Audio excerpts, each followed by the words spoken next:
Welcome to the Daily Horror Habit Podcast. I'm your host, Jay Krieger, bringing you daily reviews of currently streaming horror movies for your twisted pleasure. Be aware that these reviews may include mild spoilers. And as always, I hope you enjoy. Over the past few years, a new subgenre of thriller and horror has popped up that can only be described as redneck Fargo. Characters who find themselves in precarious situations that often result in a death, though no matter how they attempt to remedy their situation, manage to fuck things up, even more so at every turn. Many of these trashy takes on a crime classic often lack the biting characters or bloodshed, rather focusing on a schlocky trailer trash that amounts to little. Something that writer and director Brea Grant's 12-hour shift, currently streaming on video on demand, gracefully and gorily avoids. Double shifts can be murder. 12-hour shift is a bloody black comedy about organ theft, murder, and shitty break room cake.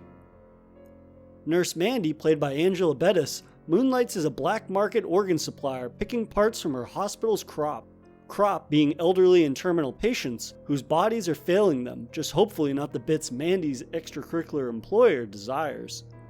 Mandy has a system that works. She facilitates patients' death, her sharp-tongued partner in crime, Karen, removes the organs, and her dim-witted cousin Regina picks them up to deliver to their boss. Think medical malpractice but on steroids. Though their seemingly perfected system is thrown into jeopardy by a careless act when Regina loses a kidney delivery.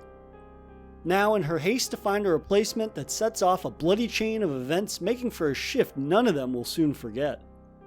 12-hour shift strikes a balance of dark redneck humor with a Fargo-esque penchant for murder, while also being a cautionary tale for why medical workers really do deserve better. Given its humor places little value on life, I was surprised by how accurately the film depicts the struggle medical workers face.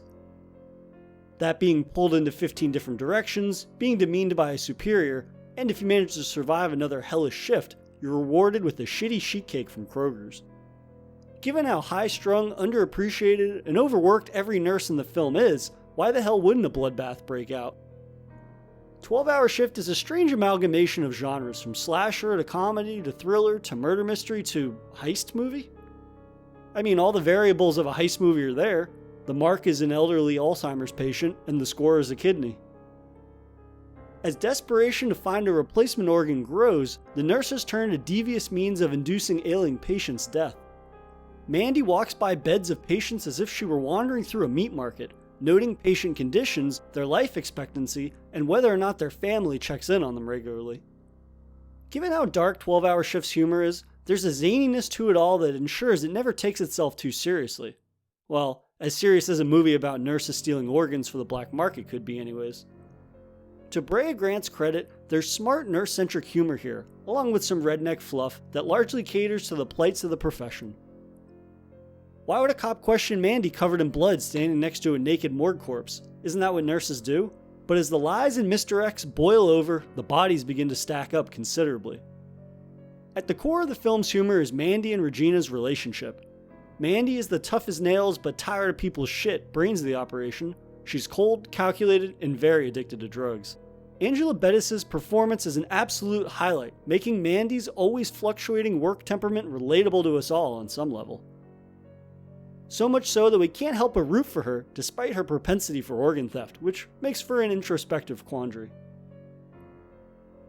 Meanwhile, Regina is the mindless other half that has a propensity for making every situation exponentially worse. The juxtaposing of opposites makes for a hilariously morose moment, such as Regina killing a patient for his kidneys despite him being on dialysis for kidney failure.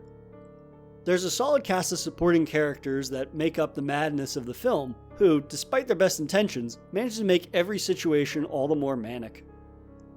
Whether it's wrestler Mick Foley as a black market ringleader, or David Arquette as a suicidal prisoner, there are enough bizarre variables that fuel this weird and wild ride. This litany of unsavory characters comes at the cost of a pacing hiccup midway through the film. As there are so many characters and storylines running consecutively to one another, the narrative becomes spread thin, especially once the hospital erupts into chaos. Though, it doesn't take long for the film to even itself out, reeling in the characters and side plots, but it is noticeable, however brief. Also a bit nitpicky, but Arquette is in all of 5 minutes of this film, and would have made for a welcome replacement for some of the rather redundant cop or nurse characters. The medical worker allegory of 12-hour shift makes for an entertaining, if at times somewhat bumpy ride. The blending of seriously dark humor and bloodshed makes for squeamish laughs and bloody bodily harm. Maybe if we treated medical workers better, they wouldn't have to resort to such medical malpractice atrocities. And yet, then we wouldn't have this fun as hell film. And that'll do it for another episode of Daily Horror Habit. I'll see you tomorrow for another Daily Horror movie review.